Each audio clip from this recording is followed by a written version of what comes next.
pues tendríamos los rayos gamma. Como pueden ver, existe una gran vastedad de longitudes de onda posibles. Ustedes deben saberse este esquema.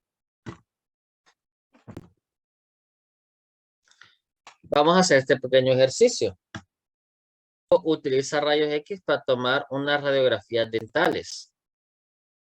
Mientras que su paciente escucha una estación de radio que está a esa longitud de onda y ve a través de la ventana el cielo azul. ¿Cuál es la frecuencia de la radiación electromagnética en cada fuente? Considere que las radiaciones viajan a la velocidad de la luz. Entonces lo que nos están pidiendo es cuál es la frecuencia de cada longitud de onda. Empecemos con los rayos X que dicen que viajan a un angstrom. ¿Cuánto es un angstrom? Ya lo dijimos en la clase de ayer. ¿Cuánto es un angstrom? 10 por 10 a la 8 metros. No, 1 por 10 a la menos 10. O sí, 10 por 10 a la menos 8. 1 por 10 a la menos 10 de metro. ¿De acuerdo?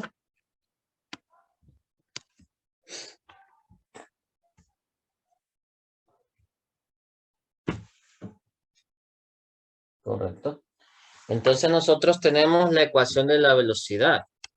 Que la velocidad va a ser igual a la frecuencia por la longitud de onda. Esta.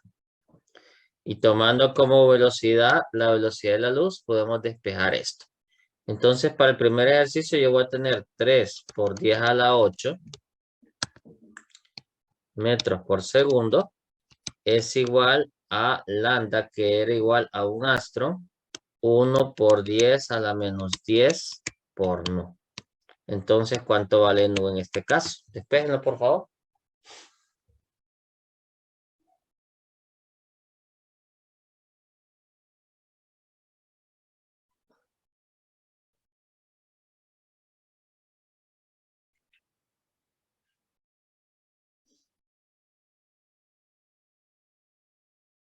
¿Cuánto?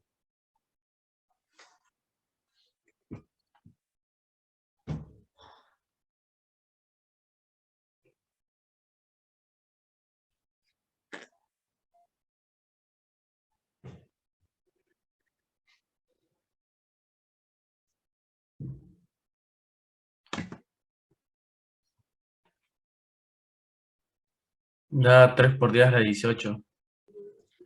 3 por 10 a la 18 hercios. ¿De acuerdo? Porque el metro se va a cancelar con el metro. Eso está en metros. Va a cancelar con esto y le va a quedar 1 sobre segundo. ¿De acuerdo? El otro está escuchando una estación de radio.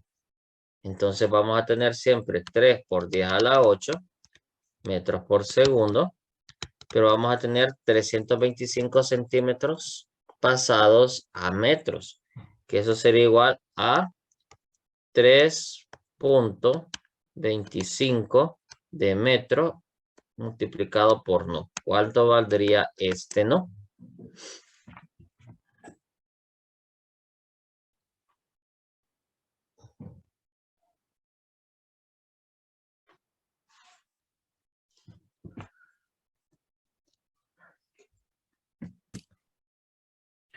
Nueve punto 23 por 10 a la 7.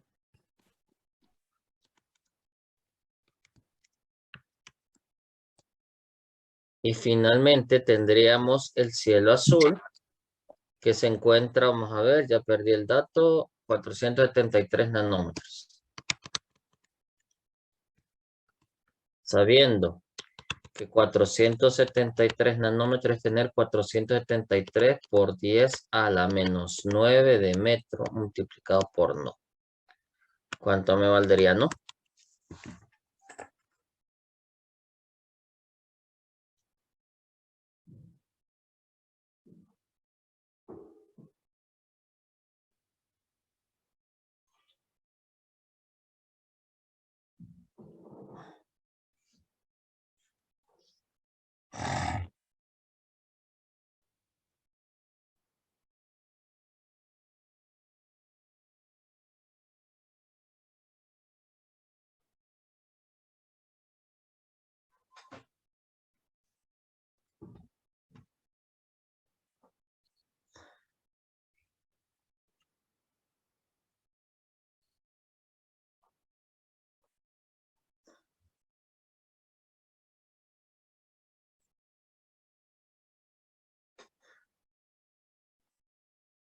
Todos haciendo cálculos. Y se da 6.34 por 10 de 16.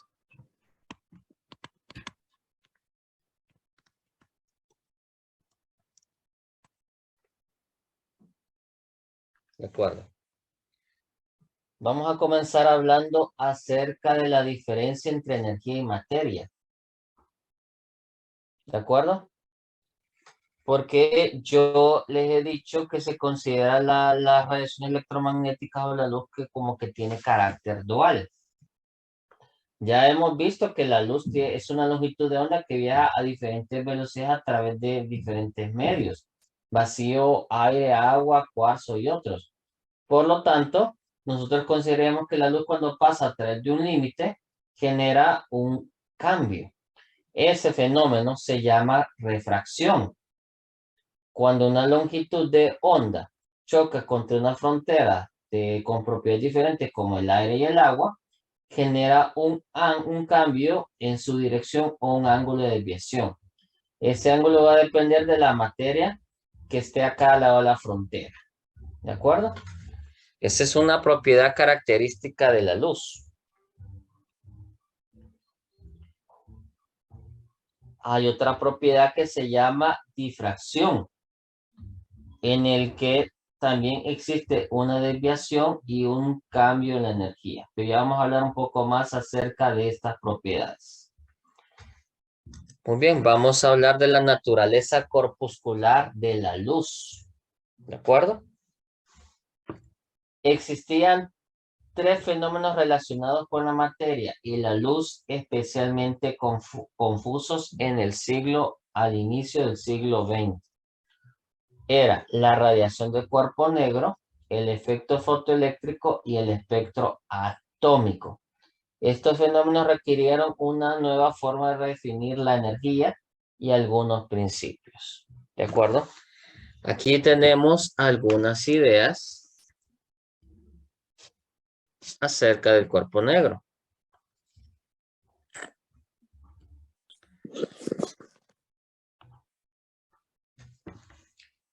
Muy bien, ¿a qué le vamos a decir cuerpo negro? Por ejemplo, imagínense un objeto. Cuando se calienta a una determinada temperatura, tiene un color particular. Por ejemplo, visualicemos que cuando un objeto se calienta alrededor de 1000 Kelvin, la luz empieza a emitir una luz visible. Puede ser un color rojo como el del carbón, que arde en una flama. Ya cuando la luz llega a 1500, la luz es más brillante y un poquito más anaranjada, como el serpentil de un calentador eléctrico. Ya a temperaturas de 2000 Kelvin, la luz es brillante y blanca, como el filamento de los focos que se compran en las pulperías.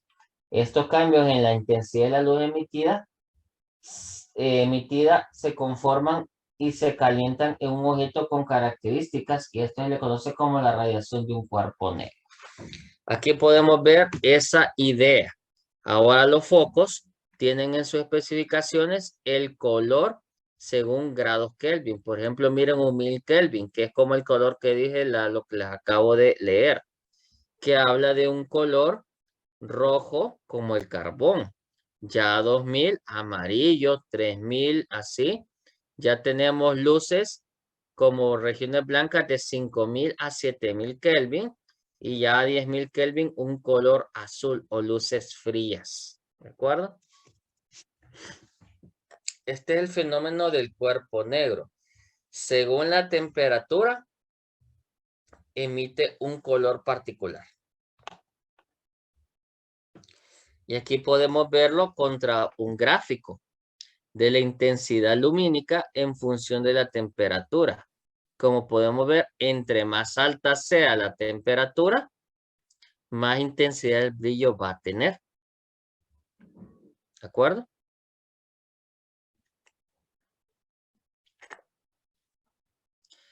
Y este espectro les muestra que no solo va a emitir en el espectro visible. Aquí les muestra que tengo el espectro infrarrojo involucrado y el espectro ultravioleta. Pero esos yo no los miro. Pero él empieza a soltar energía a diferentes longitudes de onda. ¿De acuerdo? ¿Cómo explicamos ese fenómeno?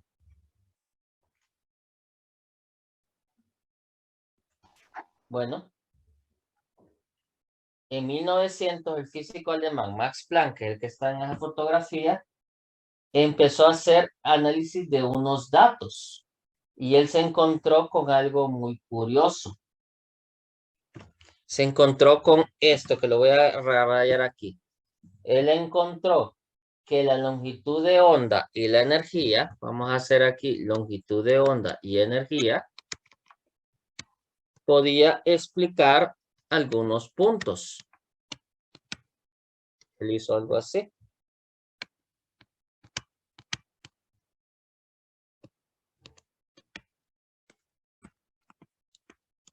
Encontró puntos en un gráfico similar a ese.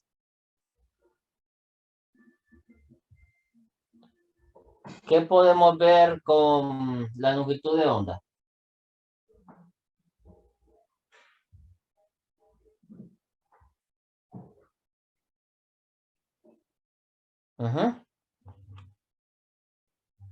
¿Qué podemos decir si estoy en un gráfico de longitud de onda de energía? ¿Qué puedo decir? Visualicen los puntitos que marqué. A mayor longitud, ¿qué?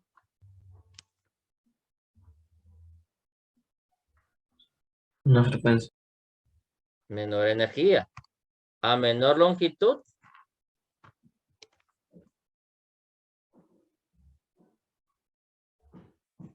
¿qué? Mayor energía. Mayor energía.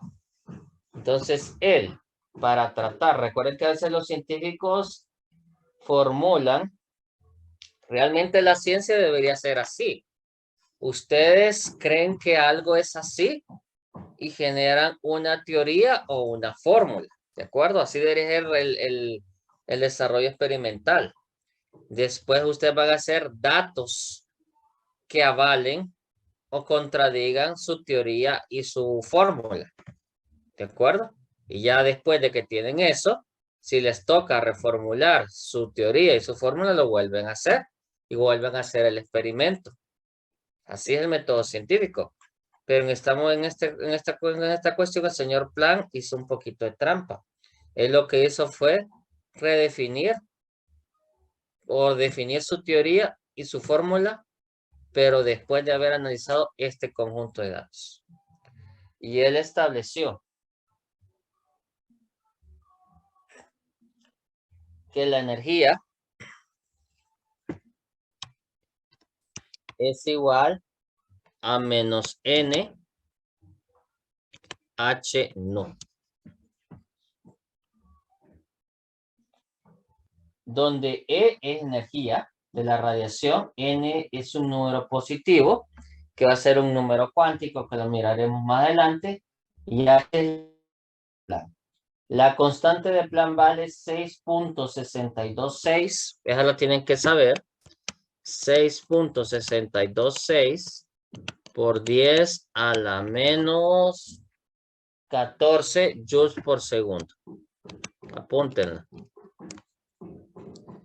Con el tiempo, nosotros vimos que el valor principal de N para los niveles de energía era 1.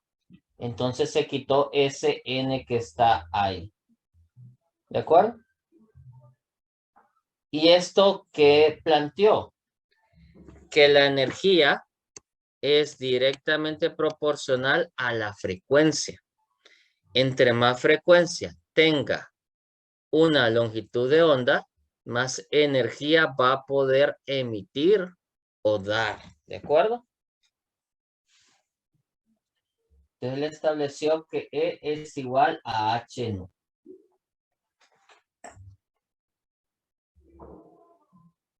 Entonces, las interpretaciones posteriores de Planck de los cuerpos calientes estableció que emiten átomos contenidos en ellos. Si un átomo solo puede emitir cierta cantidad de energía, quiere decir que el átomo solo puede recibir cierta cantidad de energía. De modo que la energía de un átomo está cuantizada. Ah, cuantizada, dice ahí. quiere decir que puede recibir solo pequeñas cantidades de energía. La palabra cuantizada viene de cuanto, que significa del latín cantidad fija. Bueno, él estableció que solo pudo encontrar estos brillos a ciertas longitudes de onda. Digamos, ¿por qué no encontró un brillo aquí? O encontró un brillo aquí. Como tuvo un diagrama discontinuo, él estableció que los átomos solo pueden absorber ciertas cantidades o emitir ciertas cantidades de energía. Entonces habló de cuantizada. Nosotros sabemos que en el mundo físico un gráfico es continuo. Yo le imparto la energía necesaria a algo y él va a dar la respuesta en función a esa energía. Pero parece que en el mundo atómico no permite ciertas cantidades de energía. Entonces aquí ya comenzamos a ver que el mundo atómico no es exactamente igual al mundo físico. ¿De acuerdo? Lamentablemente él lo agarró,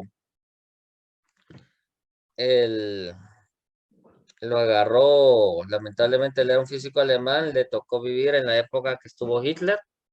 Hitler le mató a su hijo y él ya vivió sus últimos años en soledad con una gran depresión. Pero él hizo grandes aportes a la ciencia.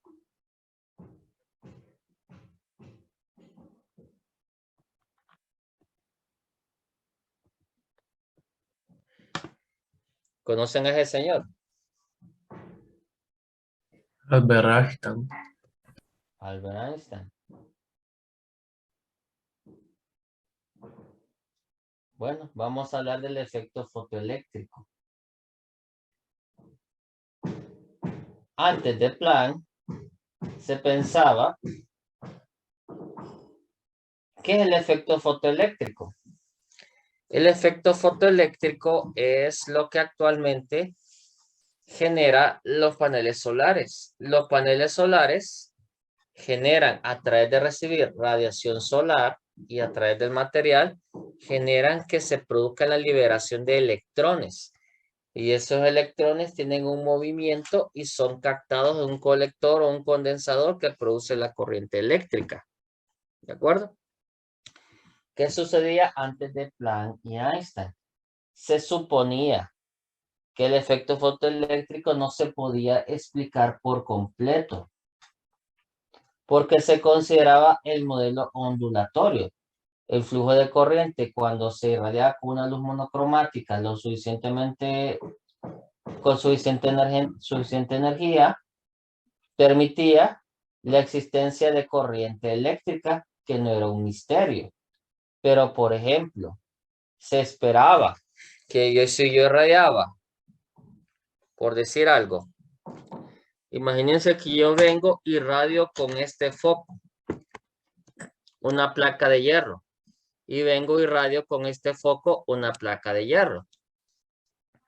Se suponía que no importaba con cuál luz o con todos esos focos, miren que tengo varias placas irradiando con esos focos, el efecto fotoeléctrico iba a ocurrir. Simplemente que las que fueran de menor energía, se iba a tardar un poco más de tiempo en que el electrón saliera de la placa y se pudiera condensar o mover la corriente. ¿De acuerdo? Pero ¿qué sucedía? Para todos los focos no se producía el efecto fotoeléctrico, solo en algunos focos, de un foco en particular para adelante, se daba el efecto fotoeléctrico. De ese foco para atrás, podía tenerlo todo el día, toda la semana y todo el mes irradiando la placa o brillando sobre la placa y no ocurría. Entonces, para definir esto, Einstein estimó lo siguiente. Debe haber la presencia de una frecuencia de umbral. ¿Qué es la frecuencia de umbral? Que la luz brille sobre el metal, que debe contener una frecuencia mínima o no va a ocurrir el flujo de electrones. O sea, yo voy a tener una luz que va a tener una energía y esa energía, digamos que es la mínima que acepta el metal para poder arrancar los electrones. Ahora, ¿qué sucede si yo uso una luz con una frecuencia de umbral mayor? Se va a producir siempre el efecto fotoeléctrico.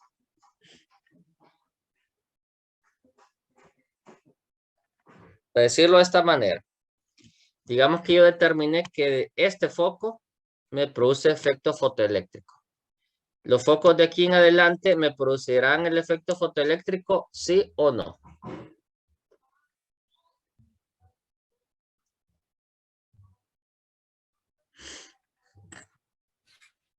Sí. Sí, porque se supone que la energía está asociado con la frecuencia. ¿Y qué sucederá con estos focos de acá atrás? Que tienen menor frecuencia.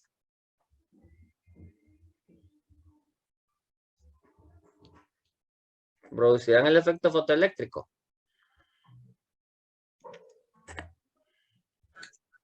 No.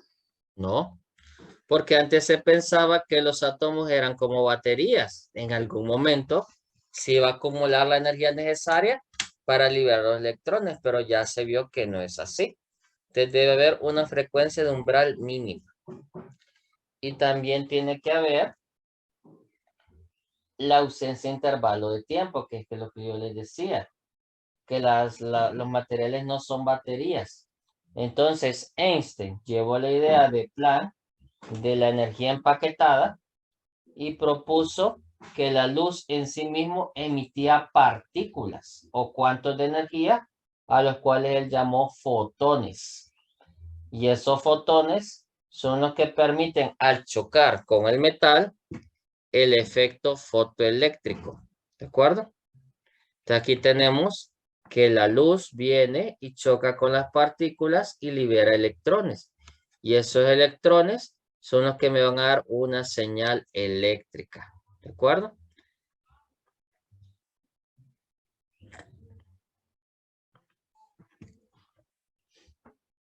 Entonces, él eliminó esos conceptos de intervalo de tiempo. Si algo va a generar frecuencia, va a permitir que se dé el fenómeno.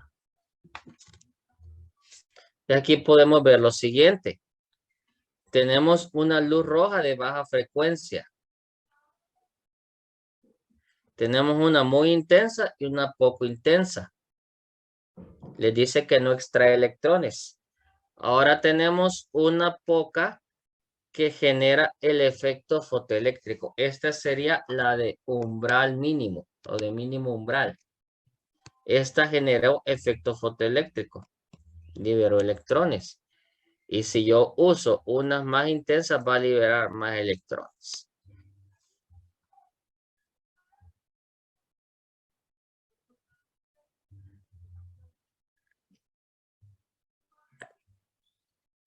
Bueno, esta es la gran diferencia. Hay luces que jamás van a generar el efecto eléctrico en determinado material, porque tenemos que tener, esa luz tiene que tener la energía necesaria o el cuánto de energía necesaria para poder excitar a los átomos. Ahora Einstein estableció lo siguiente, que E es igual a W más EC. ¿A qué se referirá con S? Para el efecto fotoeléctrico. Correcto. Él dijo que la energía de la luz se va a gastar en dos vías. Esta, que sería la energía de frecuencia de umbral, que es H nu también, o sea, la energía mínima para arrancar los electrones. Y si mi frecuencia tiene más energía que la necesaria, va a generar que mis electrones tengan energía cinética. ¿De acuerdo?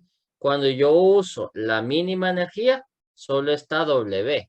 Cuando uso energías más intensas o con mayor energía, voy a tener energía cinética.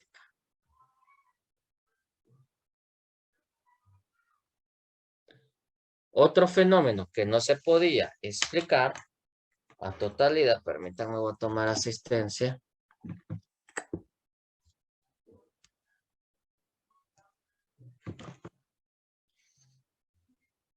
Tomar una imagen para no perder.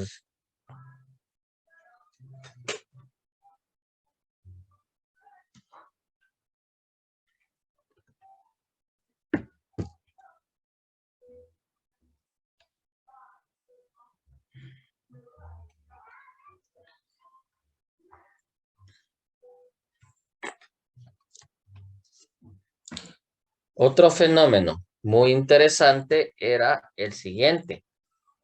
Si yo paso luz visible, yo voy a ver el arco iris, ¿verdad? Que es lo mismo que miramos con las gotas de agua. Pero ¿qué sucede si yo paso una luz monocromática, que es una luz que no tiene otra, que está solita, y la paso por un prisma? Tengo estos fenómenos. Tengo estos dos fenómenos que miramos aquí, que se conocen como espectros. Uno es espectro de emisión y otro es espectro de absorción. Lo que estamos analizando aquí son átomos de hidrógeno que los excito y al ser excitados emiten radiación. Y eso permite que yo pueda separar las diferentes longitudes de onda que tira el espectro del hidrógeno. Esto es como la huella o la identidad única del hidrógeno. ¿A qué me referiré con espectro de emisión?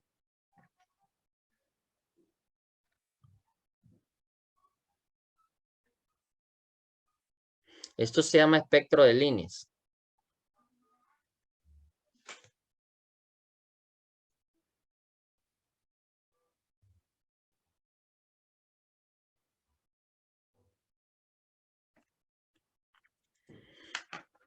¿A qué me refiero con espectro de emisión?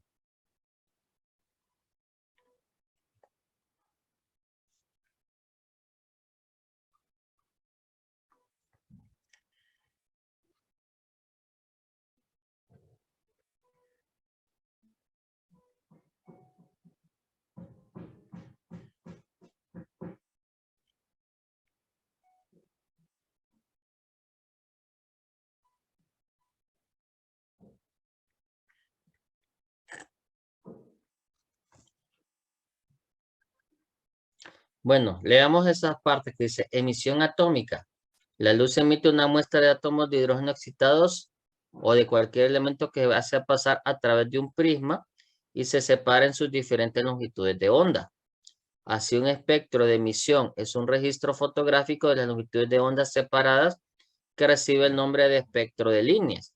Cualquier muestra de tamaño razonable contiene un número enorme de átomos, aunque solo átomos que pueden encontrarse en estado excitado, y a la vez el conjunto de átomos contiene muchos estados excitados posibles. ¿De acuerdo? ¿Qué me indicaría? Este es una placa fotográfica en el que yo estoy viendo las cuestiones que no absorbió esa placa fotográfica. Lo que está en negro es lo absorbido y lo que tiene color es lo que se emitió. Ahora, si yo hago lo contrario, puedo hacer un espectro de emisión.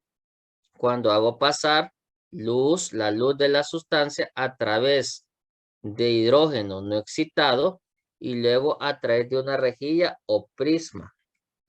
La luz transmitida carece de intensidad a las mismas longitudes de onda que en el inciso A.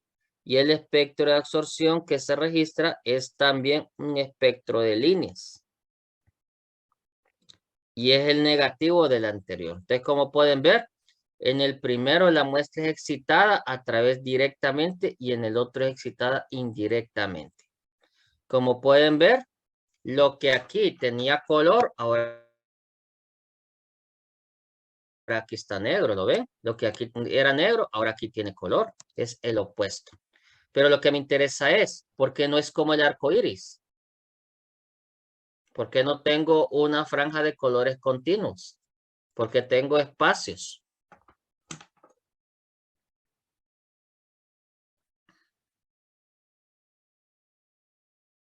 ¿Por qué será?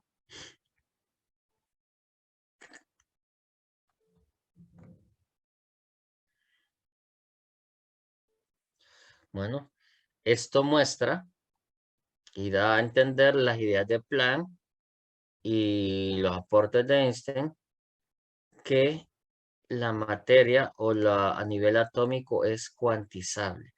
Cuando digo cuantizable es que puede absorber ciertas cantidades de energía y puede emitir ciertas cantidades de energía.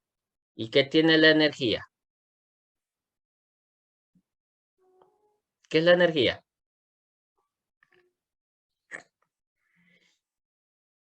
Ujú.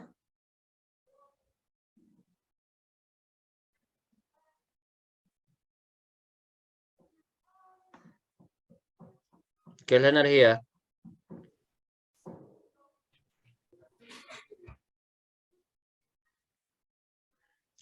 Una radiación electromagnética. ¿Y qué es una radiación electromagnética? Es algo que posee frecuencia y longitud de onda específica. Entonces, aquí yo puedo ver que si algo es irradiado con luz, va a absorber estos colores y va a emitir estos otros. Por lo tanto, esto ya también dio señales de que la absorción de energía no es continua. ¿De acuerdo? Y aquí lo podemos ver. Tengo un tubo de descarga de hidrógeno que solo da esas longitudes de onda en el espectro visible. Y aquí tengo el mercurio, porque recuerden, por ejemplo, las lámparas de antes de los focos LED, tenían mercurio, pues era peligroso que se estallaran. Y tengo de estroncio, como ven, eso es único. Esa cuestión de espectro de emisión de los elementos, miren en comparación con el espectro visible, permite que podamos hacer identificaciones únicas. Y es lo que usan los astrofísicos cuando están viendo la atmósfera de un planeta. Toman espectros y como cada material tiene un código de barras único, digámoslo como código de barras único, se sabe de qué está compuesto el gas. Y esto no solo aplica a elementos puros. Puedo tener el CO2, por ejemplo.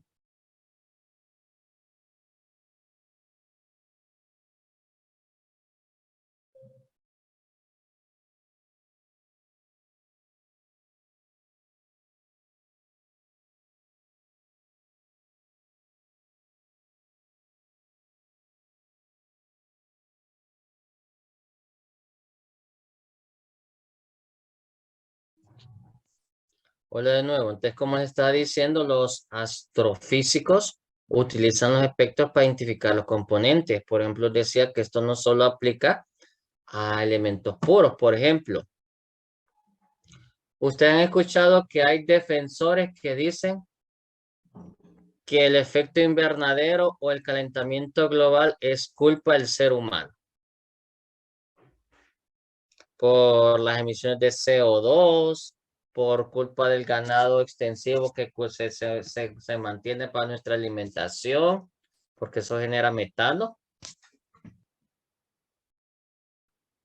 Y toda actividad humana está acelerando el efecto de calentamiento. Hay otros que dicen que no, que el efecto de calentamiento es algo que iba a ocurrir, no importaba lo que haga el hombre.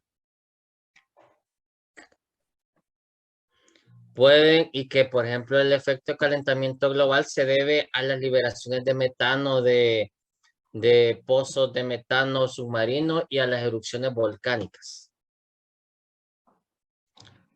¿Puede algún científico demostrar si nosotros hacemos un aporte al calentamiento global? Y es cierto, el calentamiento global es un fenómeno que ha ocurrido durante varias eras en el planeta Tierra. Pues se supone que nosotros lo estamos acelerando.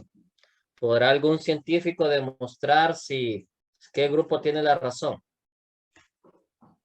¿Qué harían ustedes?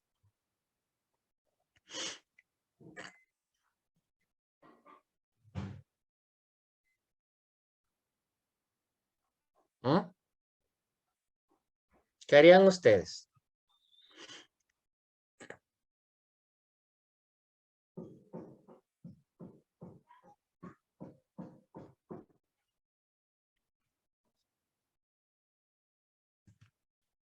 ¿Qué harían ustedes? ¿Les dijeran esa tarea?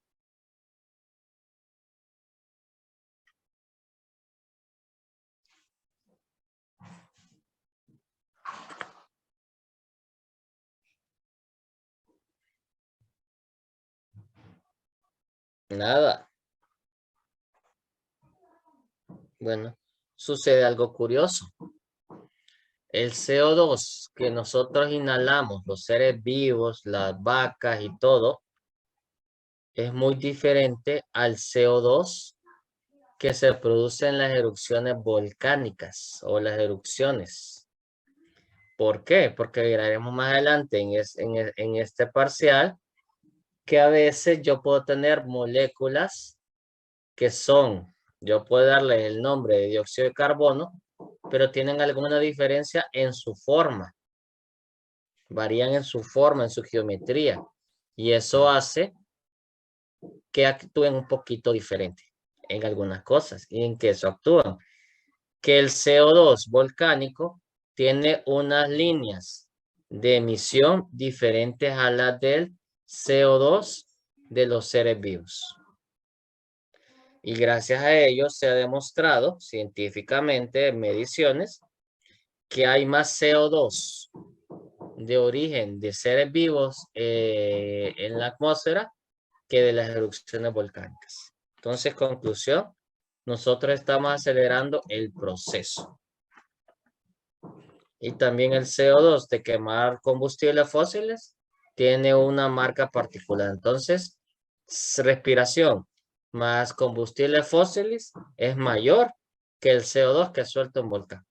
Conclusión, nosotros estamos acelerando el calentamiento global.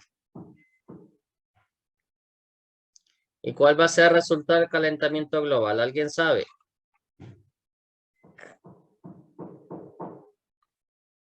Derretimiento de los polos, ¿Qué más? hundiciones, también, Por ejemplo, los Países Bajos dejarían de existir cuando se derritan todos los polos. sí, Sí, eso es caer países debajo como del agua. Indonesia también, y la de Ajá. Malasia. Se ha pronosticado que por lo menos para nosotros perderíamos San Pedro Sula Sí, es cierto. y parte de Y Choluteca. Estados Unidos perdería California y Miami. Ujú. Todo lo que esté muy abajo al nivel del mar se va. ¿Qué más causaría ya el derretimiento de los polos?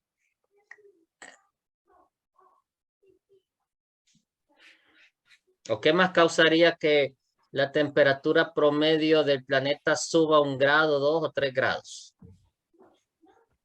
Yo sé que han visto programas de eso. Hace mucho Discovery, National Geographic ha hecho mucho de eso. ¿Qué pasaría si? Por ejemplo, ustedes han escuchado que ahora los huracanes y las tormentas tropicales son más intensas que en antaño. Sí, eso se debe que ha aumentado el calor de la corriente. Los del mar. huracanes necesitan calor para crecer y si hay más calor en el agua, crecen mucho más. Ahora las escalas que usamos para medir o clasificar los tornados, como que en algún futuro van a quedar cortas, va a tocar reclasificarlas. Porque quien la inventó antes no contaba con esas velocidades. ¿Qué más va a causar, por ejemplo, los...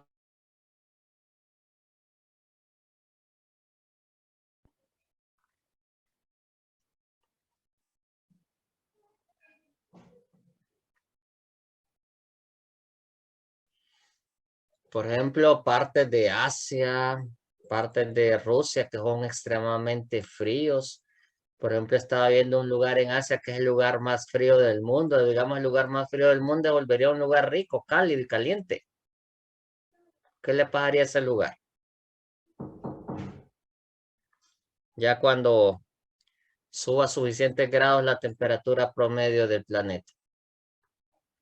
Gracias al ser humano.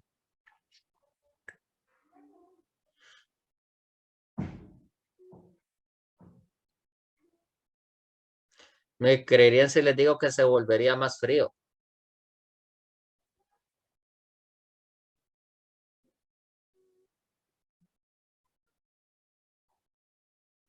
En vez de hacerse más caliente, el lugar sería más helado.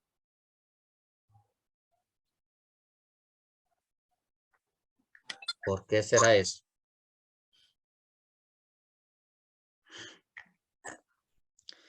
Lo que sucede es que, por ejemplo, los mares, con su contenido de sal, generan los cambios y movimientos de temperatura.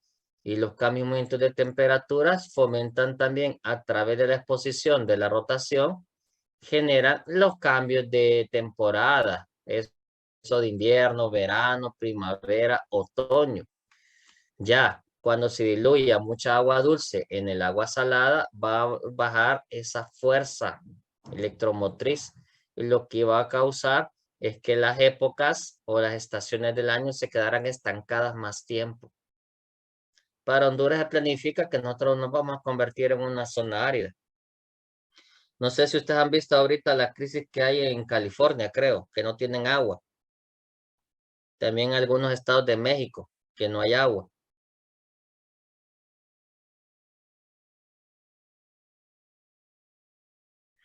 ¿Miran noticias? Sí. Bueno, entonces hay que tratar, y ahora por eso hay muchas iniciativas para tratar de disminuir. No es que vamos a dejar, no es que vamos a regresar a las cuevas, nadie va a hacer eso. Pero lo que vamos a tratar de disminuir el impacto para que esos fenómenos no nos agarren a nosotros y tampoco a nuestras generaciones. Que va a ocurrir, pero no que no sea gracias a nosotros. Muy bien, en la siguiente clase vamos a ver a este señor, que es Bohr, que vamos a hablar de ya de los aspectos cuantizables y solo les quiero hablar de esto. Esto es como vamos a ver de aquí en adelante al átomo en cuanto a su energía.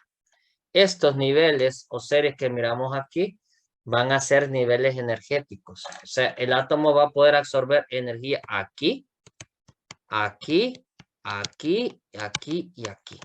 Si yo lanzo una longitud de onda que tenga esta energía, el átomo la va a absorber. Va a poder absorber alguna longitud de onda que tenga la energía aquí.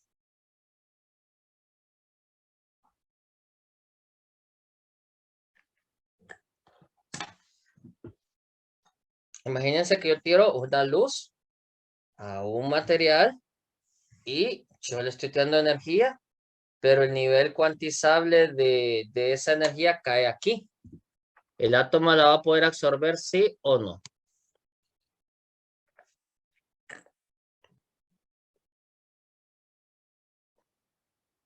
¿Qué opino?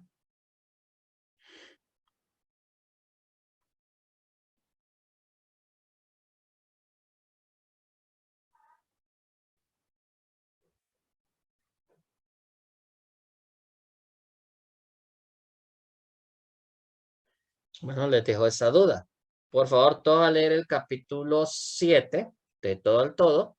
Voy a ver si tengo alguna presentación ya video grabada para ir acelerando, porque tenemos que cubrir 3 temas y pico en lo que nos queda del tiempo para ir acelerando y ir haciendo ejercicio. Por favor, pero sí quiero que mínimo ustedes para el lunes ya tengan ojeado y releído unas 2 veces el capítulo 7. Sin más que decir, gracias por su atención.